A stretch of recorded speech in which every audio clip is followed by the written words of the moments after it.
Chairman peoples party Bilawal Bhutto Zardari کہتے ہیں میاں صاحب وزیر اعظم بنے تو ان کا سیاسی ایجنڈا انتقام لینا ہوگا۔ نون لیگ کے ساتھ دوبارہ اتحاد پیپلز پارٹی کے لیے شرمندگی کا باعث ہے۔ انہوں نے کہا کہ ماڈل ٹاؤن واقعے کی آزادانہ تحقیقات کی جانی چاہیے اور ذمہ داران کو سزا بھی ملنی چاہیے۔ جو ساتھ تھا اب وہ نیا نسل جو ہے وہ اپنا حصہ ڈال کے انشاءاللہ تعالی ہم اپنے بڑوں کا ہی جو لیگیسی ہے ہم سب چاہتے ہیں کہ ہم وہ پورا کریں اور انشاءاللہ تعالی ہم ساتھ مل کے وہ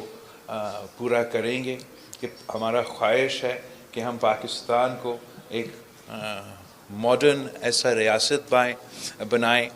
جو کہ پوری دنیا میں اپنا سپیس لے سکے۔ ہم چاہتے ہیں کہ اسلام کا جو اصل پرامن چہرہ ہے وہ دنیا کے سامنے آئے۔ ہم چاہتے ہیں کہ ہم اس نفرت اور اس تقسیم کی چاہے وہ سیاست ہو یا ہمارے معاشرے میں جو اس نفرت کی اضافہ ہوا ہے اس کا ہم مقابلہ کریں۔ ہم جانتے ہیں کہ پرامن طریقے سے ہم پرامن طریقے سے ہم اس نفرت کی سیاست کا مقابلہ کرتے ہوئے ایک نیا سوچ اور نیا سیاست تعارف کرانا چاہتے ہیں پاکستان میں، جس کا فوکس عوام کی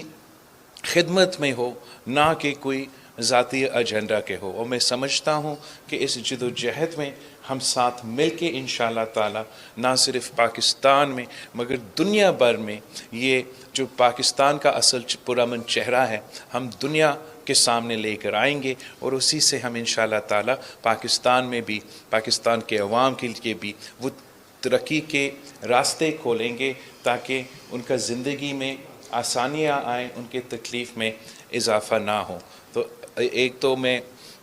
بہت خوش ہوں کہ وہ ہم انشاءاللہ تعالی سفر کا آغاز جو ہمارے بڑوں نے کیا تھا وہ ہم مل کے آگے اس کو لے کے جائیں گے